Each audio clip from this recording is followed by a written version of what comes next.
I'm Lisa Anderson. I'm the Dean of the School of International and Public Affairs here at Columbia. And I'm delighted to be able to welcome so many of you here.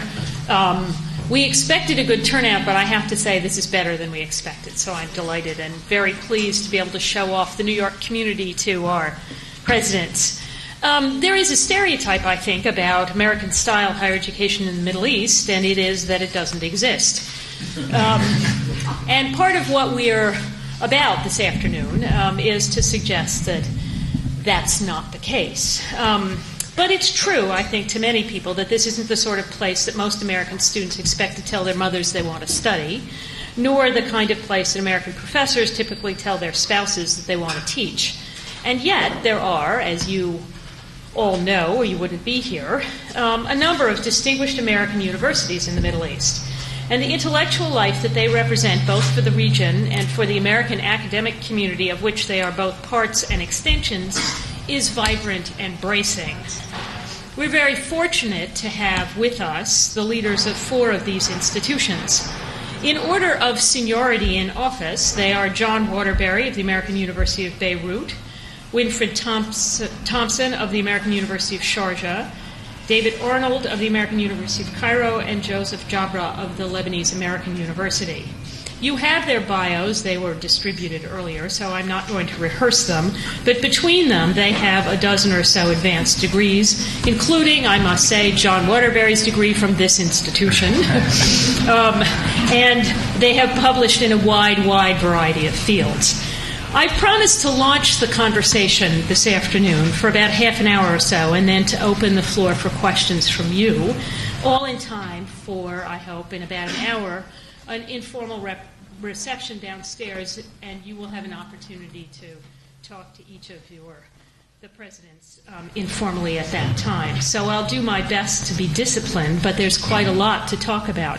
And I must, again, you'll excuse me for pointing out that John Waterbury's dissertation supervisor just arrived.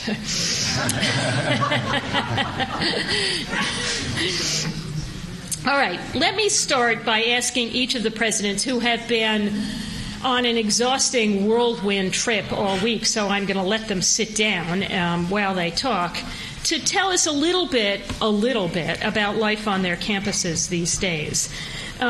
Each of you have American in your titles, but you're very different places, one from the other. So I'd like you to give us a sense, a couple of minutes, of what it's like to teach and study in your schools. And maybe we should start with you, David, since you're closest. Well, first of all, Lisa, let me, on behalf of my colleagues, thank you and your team for organizing this. For all of us, this is a wonderful way to culminate a week-long road show, is to be here at a wonderfully international institution of higher education in the U.S. We feel very at home in academic settings, and it's great to be wrapping this program up with the opportunity to talk among friends and colleagues about the work that we do in our respective countries. What's life like at AUC? I think for our students, life is full of activities, some of which take place in the classroom, I'm pleased to say, but a lot of which take place outside of the classroom. And I think that we pride ourselves on our strong liberal arts undergraduate programs, our strong technical programs in fields like engineering and computer science, business. Students pride themselves on their role in the Model United Nations or in the Model Arab League or in their various community service activities and outreach efforts. AUC is, for most of our Egyptian students, a commuter campus in the sense that very few of our Egyptian students live in the dormitory. Most of them live at home or with relatives or friends in the Cairo area.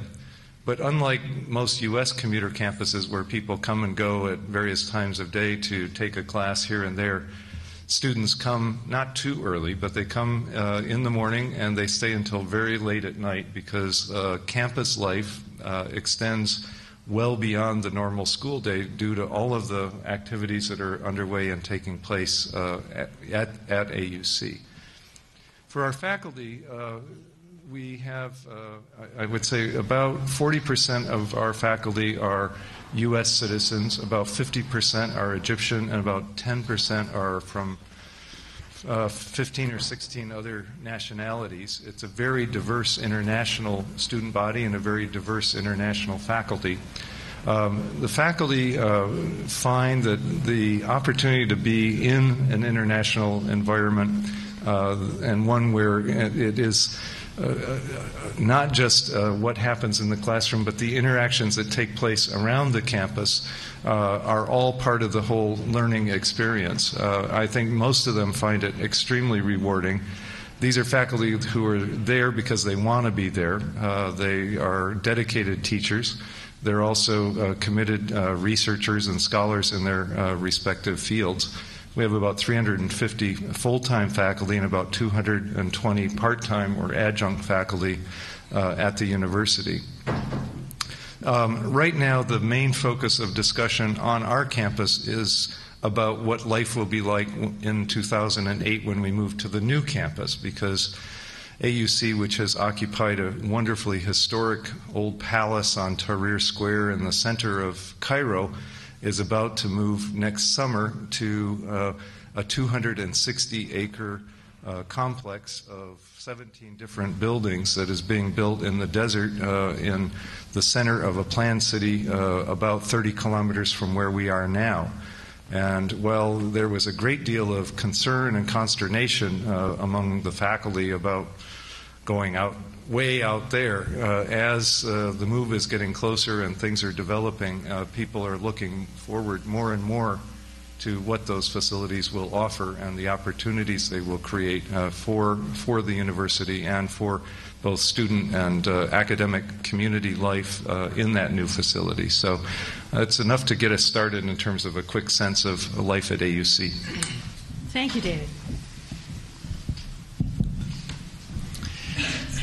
The American University of Sharjah is the youngest of the institutions represented in this group, being only 10 years old. It was established by the ruler of Sharjah in 1997 and has grown from about 280 students the first year of operation to approximately 4,600 students this year. That very fact has meant that we have had to concentrate upon growth, particularly in the challenge of faculty recruitment, for the 5 years in which I have been at the institution. If there's anything that distinguishes the American University of Sharjah, it is probably the fact that it is much more cosmopolitan than people might imagine, it being located in a very conservative, traditional part of the Arab world. We have approximately 80 nationalities represented in the student body. That in itself might be unremarkable, but no national group constitutes more than 20% of the student body. That 20% is the students who are Emirati nationals. Beyond those students, we have contingents from throughout the Middle East, North Africa, Sub-Saharan Africa, India, Iran, Pakistan, and Southeast Asia. So we are, in terms of the student body composition, a veritable United Nations where people have roughly equal votes in terms of their numbers on campus. Our students tend to be very professionally oriented, with engineering being the largest school, business the second largest. But we try to undergird that professional preparation with a basic liberal arts curriculum that is fairly unique to our institutions in the region. though most of us would not think about it as remarkable, one of the most unusual things about the American University of Sharjah when it was established is the fact that it's coeducational. And the ruler of Sharjah faced a substantial amount of criticism because he had allowed a coeducational institution to be established in the Emirates. Over the course of 10 years, however, that has come to be very well accepted, and one never hears comment anymore about the fact that it is a coeducational institution, with somewhere in the range of 45% of our student body currently being female, and that percentage has risen slightly but continuously over the past several years. I might point out, too, that those co-eds range from those who are fully veiled and goes to on the other end to young women who are dressed in a fashion I would chide my daughter if I saw her so clothed.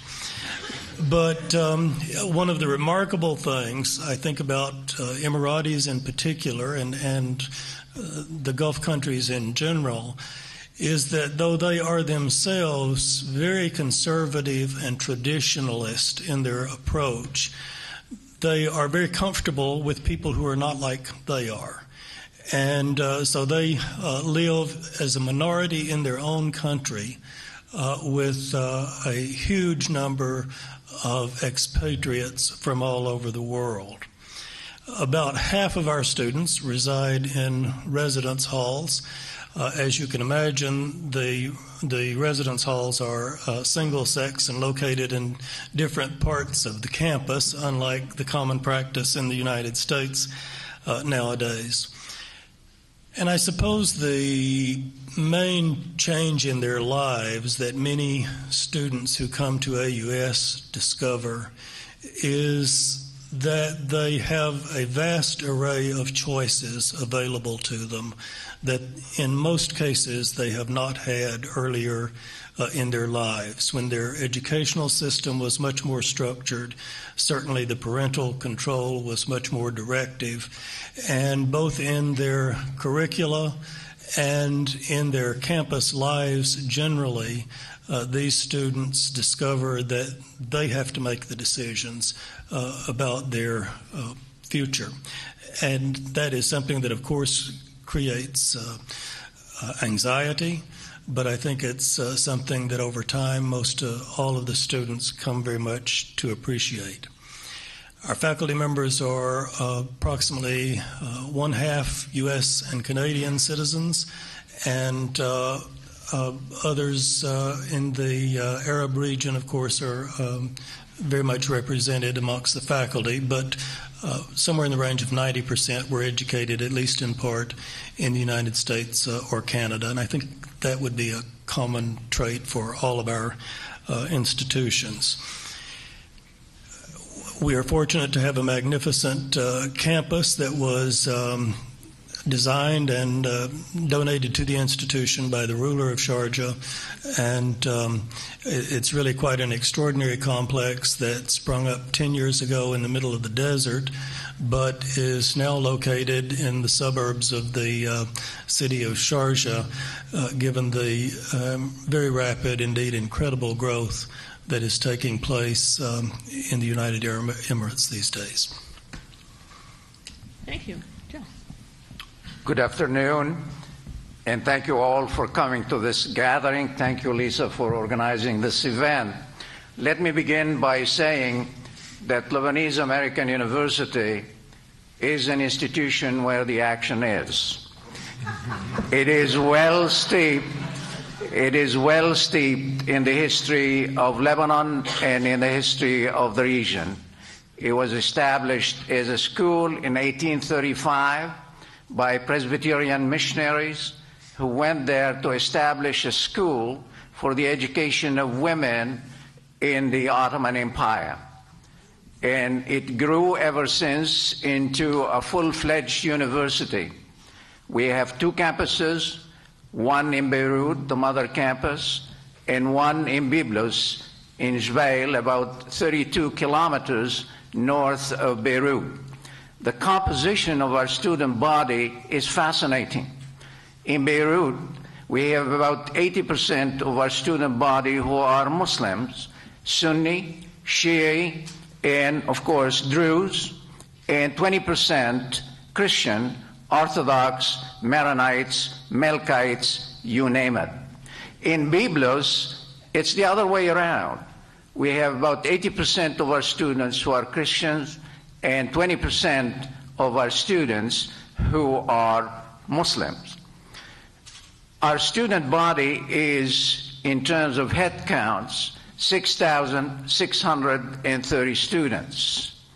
We have over 1,800 students in Byblos, where the professional schools are, and the balance is in Beirut. About 40% of our student body, lest some of you think that our institutions are institutions for rich people, about 40% of our student body are on one kind or another of financial aid. This year, in fact, the institution gave about $14 million in terms of financial aid in order to support students whose parents could not possibly dream of sending their sons and daughters to get a good American education at an American institution. So they gather together despite their differences, despite their political, religious, economic, cultural differences. They come together to sit together and study together. And that's where the power of an American education stems from. They debate issues, they discuss issues, they engage in activities in the classroom as well as outside the classroom, in co-curricular activities, in athletic activities, and they have a lot of fun while they're learning. The debates can get hot sometimes, but that's what university is all about, to provide that opportunity for the youth to really get an education that is second to none. And for us, really, we believe firmly that we need to tend to our youth, because for us, youth is life, and life is the future. Without youth, we have no life, we have no future, and we believe firmly in that. Insofar as our faculty is concerned, 80% of our faculty are either Americans, Lebanese Americans, or Lebanese who came to the United States to study and decided to go back to teach at an American institution. It's very, very important to keep in mind that those who go there love the place despite all the negative, information that at times you see on television, you hear on radio, or you read in the newspapers. Our faculty are very exciting. They really are committed to our students. They provide our students with the best that they have, and our students respond in kind to them by challenging them, by really being very, very active intellectually, academically, and educationally in the classroom. Thank you. Thank you very much. John. I suspect Lisa's question may have at least made indirect reference to current situations in the Middle East and how they may impact our campus life. I don't think I'll rehearse the statistics of AUB. They're not terribly different from those that you've already heard in terms of our composition of student body, financial aid, the numbers of students who reside in our dormitories or commute. We're roughly similar. I would say the major distinction is that we have a medical school and a hospital at AUB, and I remember when I left Princeton some years ago, Harold Shapiro asked me, is there a medical school and a hospital? And I said, yes, and he said, you poor son of a bitch. And then he said, "You have a football team?" And I said, "No." And he said, "Well, that's good."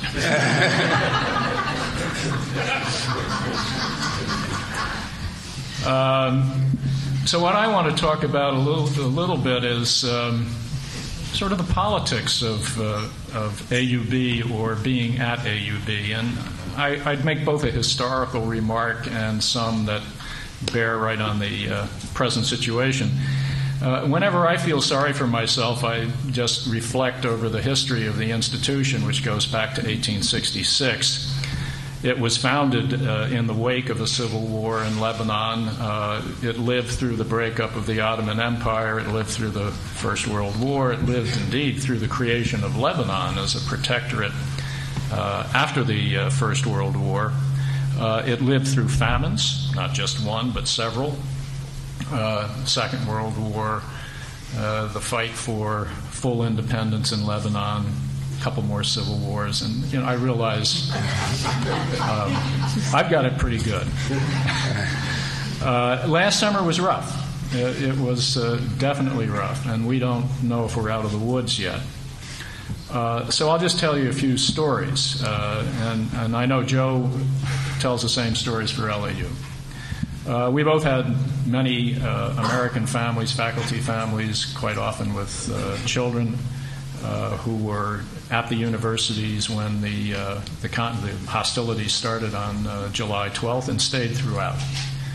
Some were evacuated, but most elected to stay. And we were asked today whether, let me take a step back, we've been insisting, and I don't think it's propaganda, that most Middle Eastern populations and constituencies that we deal with make a very clear distinction between Americans and American policy, between American educational institutions and American governmental and political institutions.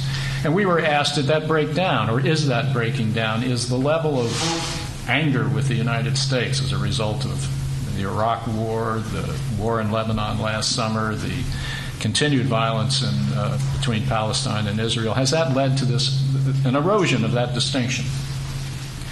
And I was worried, and some of my senior administrators were worried last summer that in fact it was eroding. We had a couple of 100,000 refugees from southern Lebanon who poured into Beirut and were looking for housing and some place to stay because their homes were being destroyed. And there they were, almost cheek by jowl with both Joe's university and mine. We look awfully good, We've got nice campuses and lots of buildings, and I was really worried that, and not only that, we're American, right? Not a single incident that I know of. Not a single person tried to come on our campus. No one accused us of anything, and not a single American, or non-American for that matter, member of our faculty or student body was in any way insulted or otherwise abused over that summer. Let me jump forward a couple of months. Every year we hold student elections in November. That always corresponds to our Board of Trustees meeting here in New York, so I've never actually been on campus when these take place. Some other institutions have decided to suspend student elections this year, and that was mainly because in the wake of the war last summer, a political stalemate has developed in Lebanon between the so-called majority, which dominates the government, and the opposition, which is essentially made up of Hezbollah and a very powerful Christian faction led by General Aoun. There's no need to go into these. What is important is that they have pretty much paralyzed politics in Lebanon, and there's been a 5-month, 6-month standoff, which is as yet unresolved. It is a fine old AUB tradition that all political currents and factions outside the campus are faithfully replicated on the campus. And they were carried into the student elections this year, which had, I think, probably the highest turnout in my experience over the last 10 years. Something like 85 to 90% of all students voted in the elections. And as could be predicted, we split right down the middle. But we held those elections. We held them without incident. And I did receive a telephone call here in New York from the Dean of Students who said, Mr. President, we do have a problem. I've got all the ballot boxes here in our student center, and all of the faculty assistants are ready to open the boxes and start counting the ballots. But here's the problem. Out on Bliss Street, outside our campus entrance, there's probably 2,000 or 3,000 people milling around from all of the different political factions. Plus, we estimate 350 Lebanese soldiers who are there to protect somebody, but we're not quite sure whom. And the whole country is watching to see what the outcome of the election is. He said, I would like to recommend that we don't open the ballot boxes until 8 o'clock tomorrow morning. Do I have your authorization? And I'm sitting 7,000 miles away. I said, whatever you can do that will protect your life and mine, and those are the students, do it. So he got up in front of the students, and it was not a popular decision, and said, we're not opening these boxes now, with 3,000 people out in the streets chanting and yelling and goading on their campus supporters. When everybody calms down a little bit, we'll open the boxes. So the students and the Dean of Students all slept with the ballot boxes overnight, each one with one eye, at least one eye open, to make sure that there was no tampering. And a very exhausted group of people at 8 o'clock in the morning opened the ballots, counted them, and everyone was, I won't say happy with the results, but satisfied that it was a free and clean election. Those are my political stories. There's not much more to say. It's just a fabulous place to be. Every generation of students that goes through AUB has its stories to tell. Always memorable. The stuff of making young adults who can go on and make a difference in life. Thank you. Thank you all.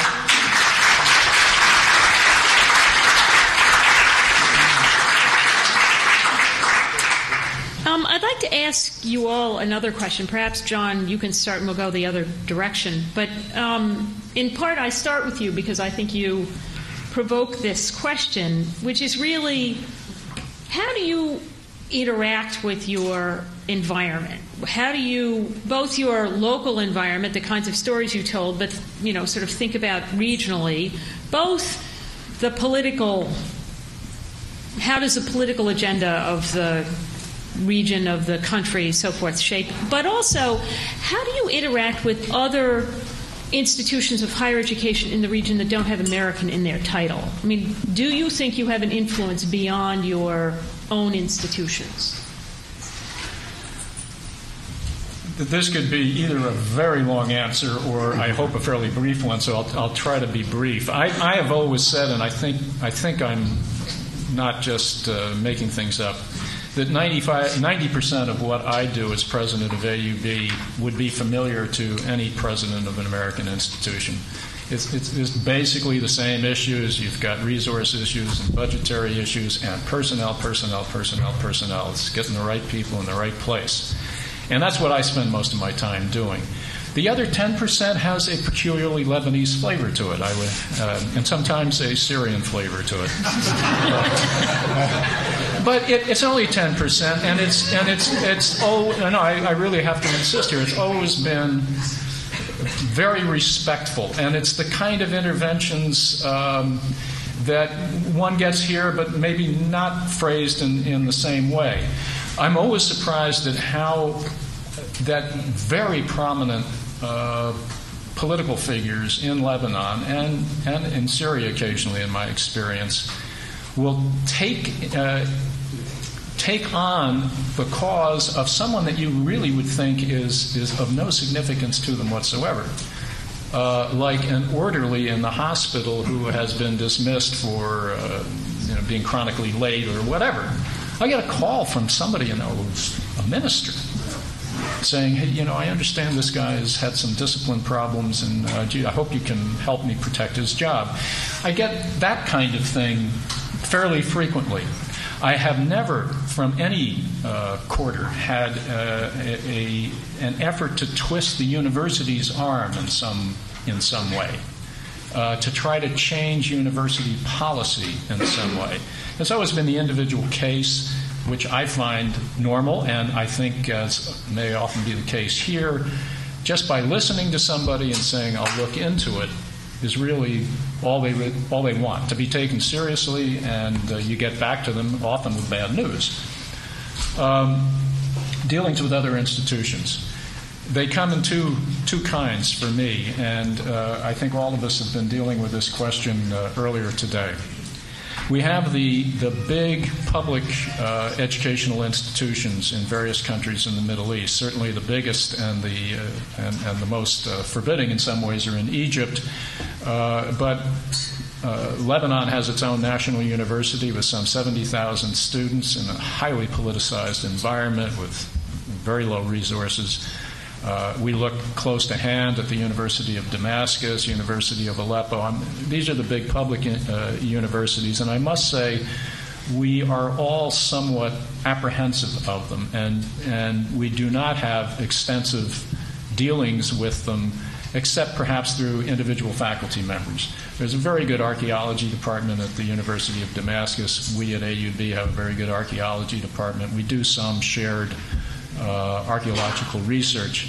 But unless I have some faculty members who are specifically interested in something that's going on at one of these behemoths, we tend to keep our distance. They're public and underfunded. We're private and not greatly funded, but we have more resources, and they kind of want to see if they can get a piece of the action. So it's not terribly feasible to deal with them. On the other hand, there is an explosion of private institutions coming up in the Middle East. Some are North American-based, but numerically, more of them are indigenous. And they come to us for advice on how to set up a university, how to develop a curriculum, what are your governance structures, what are your board structures, procedure for academic and non-academic personnel. And we have a very active consulting arm of the university. We're small, so we can't take on everybody, but we are actively involved right now in setting up 3 private universities in different parts of the Arab world. Great. Joe, do you have any additions on that? I'd like to deal with this question in 3 ways and confirm quite a bit of what John said.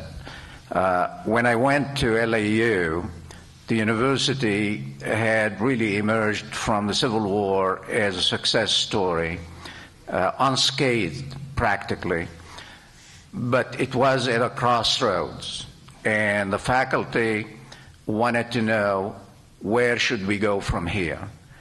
And I was lucky in terms of having really the faculty galvanize into preparing a strategic plan for the institution, a sense of direction for the institution to continue to build on its past successes. And that's been taking a lot of time. Now the strategic plan has been completed. It is in full implementation.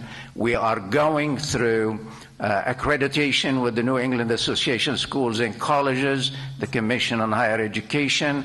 They're coming to campus for their last visit on April 17th and 18th. And over and above that, John, back to you, I am in the process of establishing a medical school.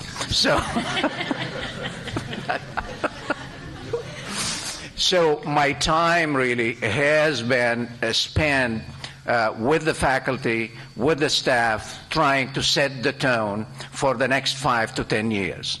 In terms of my relations with the government, this is something that is really very tricky in Lebanon and in the entire region. What I try to do as president is really not to get the university politicized, not to, as a university, to side with one faction against another. However, the debate rages amongst our students. Our faculty writes about anything and everything, and that's the proper thing to do. The university is a place where different views can be expressed. However, the university should never take side in the debate in the Middle East, in Lebanon at least. And so I never had any interference from government officials saying, by George, you must do this or else. We receive the occasional calls, like you do here as president of institutions, from alumni. Could you help on this particular case?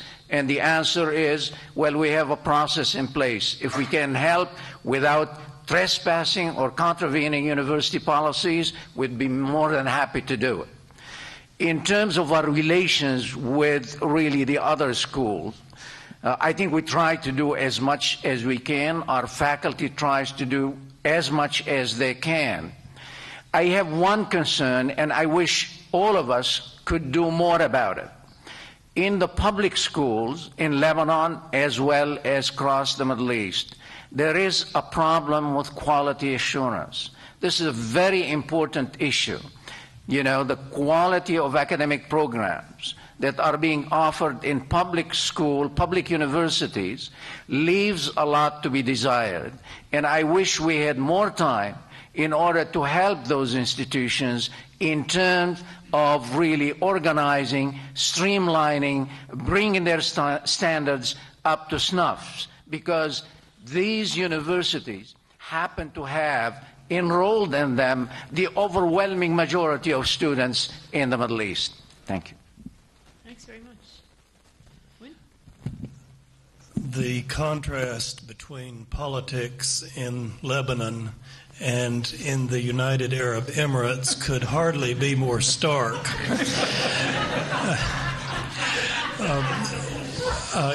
In the UAE, we live under that best of all forms of government, a benevolent despotism. The rulers speak, and without question, the people obey. And believe it or not, they do so largely because they respect the rulers. And the rulers, in turn, are indeed benevolent. In these circumstances, our most important relationship is with His Highness Sheikh Dr. Sultan bin Mohammed Al Qasimi, member of the Supreme Council and ruler of Sharjah, who is also Supreme President of the university, to whom I report. We don't have a great deal of cooperation with other institutions of higher education in the Emirates, but that has largely been because we have been so consumed with our own growth over the past decade. It's all we can do to get the students admitted and sufficient faculty recruited to meet the basic obligations of the institution.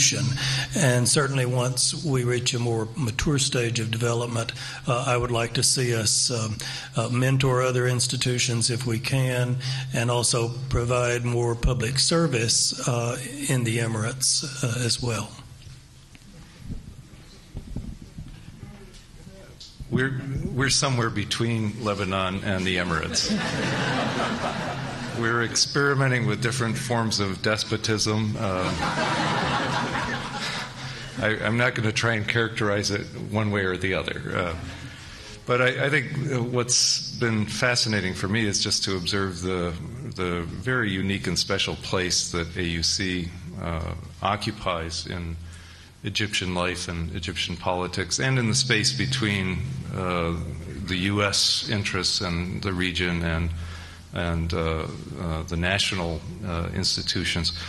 It really, because it's been around for almost 90 years and is understood to be an educational and academic institution, both the Egyptian government and the U.S. government have sort of seemed to get it. And from the Egyptian side, we have had really tremendous cooperation from virtually, all of the ministries that we deal with. The Ministry of Higher Education obviously has the greatest interest in our work, but finance. As we're getting ready to build a new campus, I'm learning more about electricity and sewers and water, and interestingly, because all of these require high-level discussions and a lot of tea to be consumed, and I'm learning about sons and daughters and nieces and nephews that are studying at our university. But we really have had, I think, tremendous support and cooperation from the Egyptian authorities in terms of AUC and its needs and requirements. They see it as much their institution, an Egyptian institution, as they see it as being an American institution. And on the U.S. side, there has been, I think, an appropriate understanding and respect for the academic character and nature of AUC. There's a recognition that while it is deserving of support, that being seen as having too close an embrace would be damaging to the university in terms of our standing in the wider community and the society. So in many, many respects, it does enjoy a unique status and position in the overall scheme of both higher education in Egypt and in the larger society. And to some extent, you would expect that would engender a certain degree of resentment on the part of these benighted national universities that are swamped with numbers, that are overwhelmed in terms of the politics of what they are trying to deal with. But we've actually found that we enjoy very good and collegial relations with the other institutions. We have cooperation with them in terms of some of our science and technology research efforts.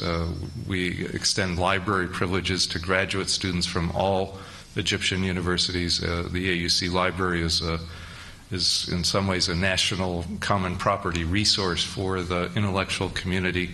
In small ways, we can make a difference that I think contributes to higher education across the board, notwithstanding the fact that we're a relatively small institution, and compared to Cairo University with 250,000 students, or Ain Shams with 200,000, Alexandria with 185,000, we're a minuscule place, but we play a role in the intellectual and cultural life of the country that is in many ways much larger than our numbers would suggest.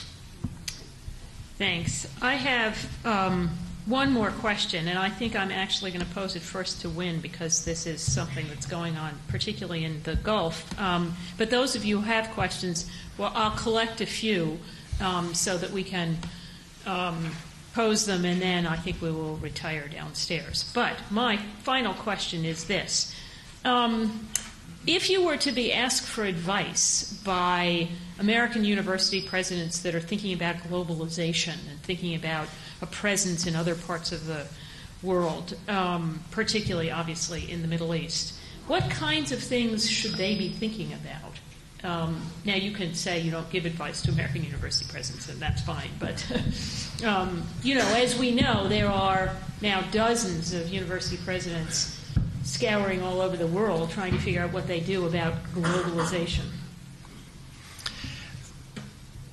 I might be tempted to tell them, don't do it. But more realistically, I would advise those institutions to think seriously and carefully what their long-term purposes and interests are. There have been some of the initiatives that have probably been undertaken because individuals or institutions think that there is an opportunity for quick and easy development of a university in a way that will reap financial benefit of some kind. And the ruler of Sharjah can tell them that that is not the case. The only return that he will ever receive on his investment is in the students that we graduate and the impact that they have on the emirate. Now, the need for higher education in the Gulf in particular and throughout the Middle East is enormous. When the mere fact is stated that there are universities with enrollments of 200,000, the picture is clear. In the Gulf region, the population is increasing dramatically, and the institutions are going to be hard-pressed at best to meet the need.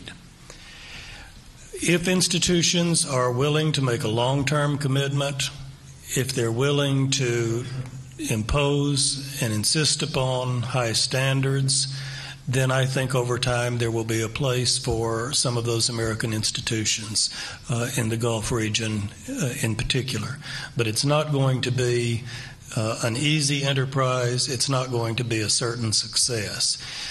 And it is not going to be, other than perhaps in some instances initial payments, the kind of thing that's going to reap great financial gain over a long period of time.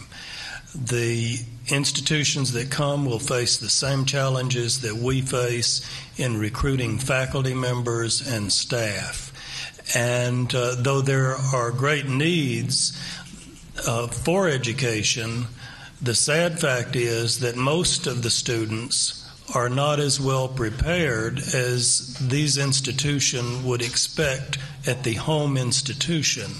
So they're going to have to give very careful consideration, if they're establishing a branch campus, to what they expect the quality standards will be at that branch campus in comparison with the home campus, both with respect to faculty and with regard to students.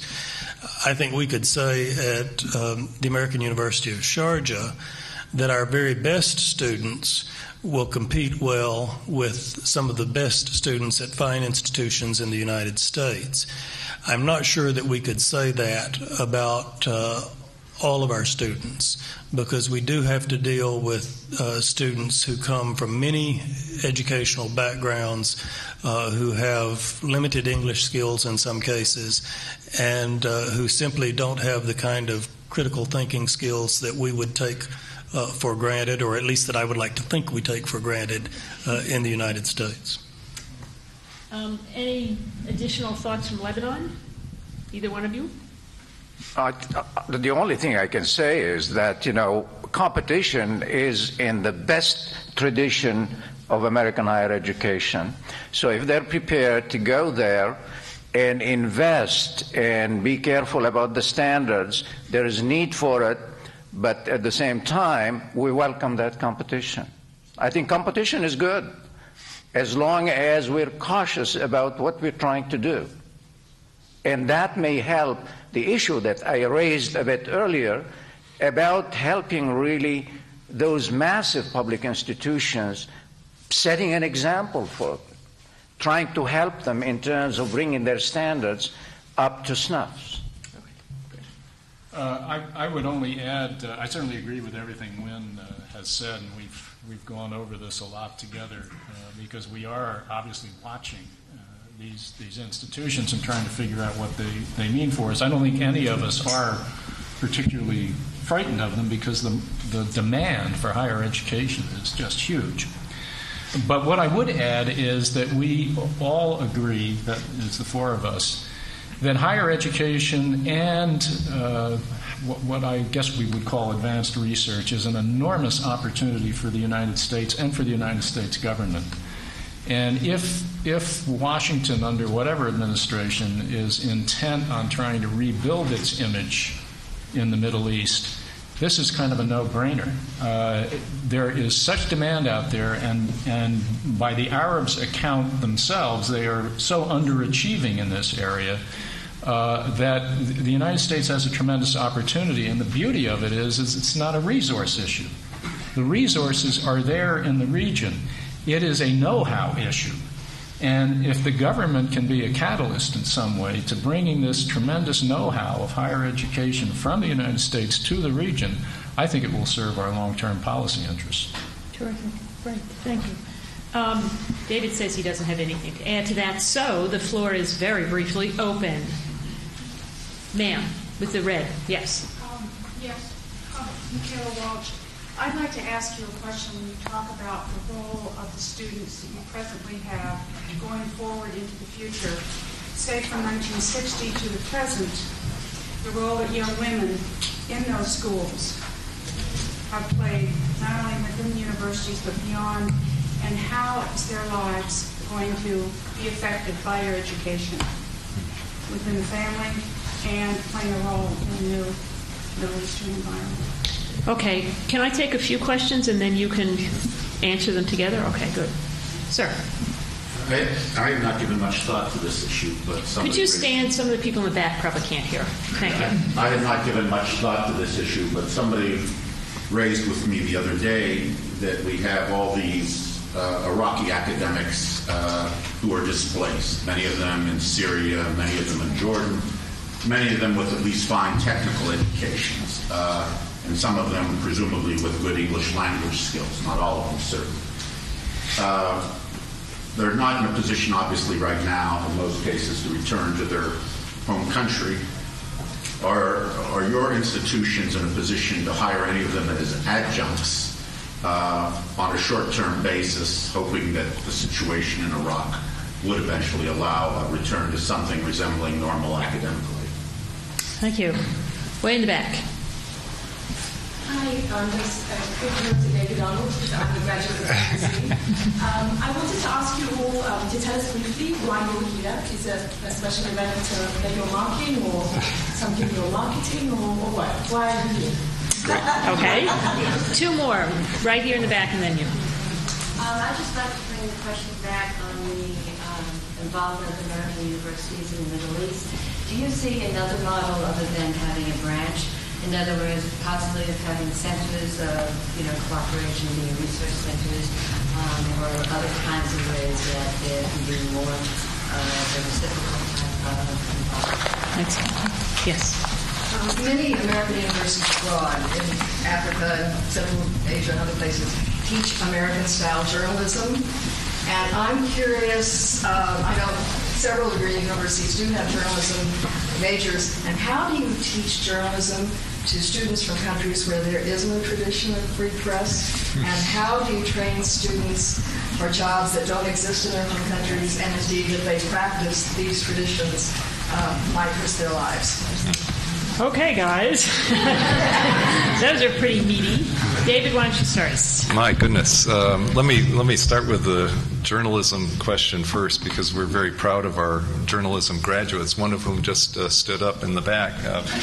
We are very, very committed to a Western-style education for students in journalism and mass comm. The program that we have basically has produced people who are, leading both in the print media and in terms of the rapidly growing electronic media in the Arab world, finding places and spaces with indigenous press institutions as well as with Western media outlets.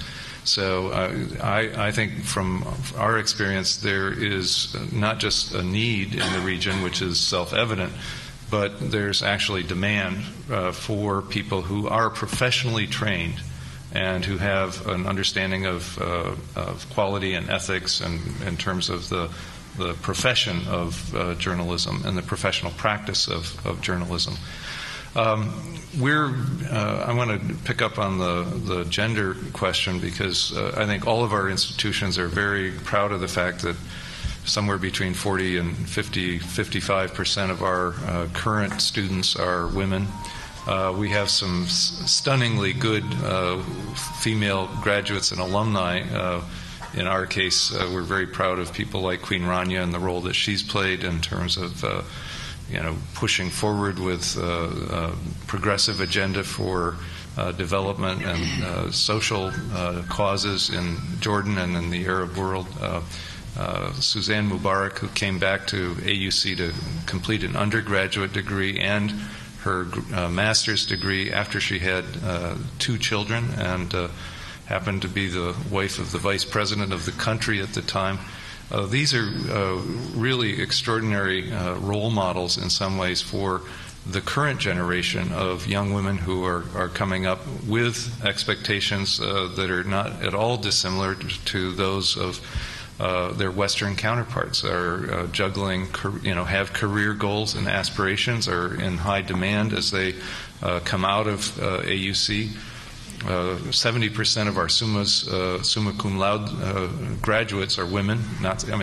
They always excel, and they whether it's in electronics engineering or mechanical engineering or computer science, we find that somehow the women students are always doing extraordinarily well, and they're in significant demand. But also looking at ways that they can have the kind of rich and rewarding lives that people, all people, expect to have. So I would say that in some respects, the expectations, whether it's because of the style of education, the nature of the liberal arts foundation and experience that we provide, does create a sense that there are choices and opportunities out there that are available to them, and career paths that are open to them that would not have been either otherwise in terms of their own educational background or at a previous in a previous time. So that would I'm actually very, very excited about the possibilities that I see unfolding for the students, the women students coming out of AUC, both at the undergraduate and graduate level. I'm going to let my colleagues take some of the other ones. I might very briefly answer with regard to refuge of Iraqi scholars that the difficulty, I think, for all of us is that we are subject to the visa regulations of the countries in which we live, and the countries in the region have been understandably concerned about the influx of refugees from Iraq. In our case, we did hire one faculty member who had fled from Iraq as a full-time faculty member, but in order to get the visa approved, we had to go through hoops for several months to get the approval for him to enter into the country. With regard to the role of women, allow me to mention that we recently completed a survey of Emirati female students at our institutions and other institutions in the Emirates, done in conjunction with the University of Michigan.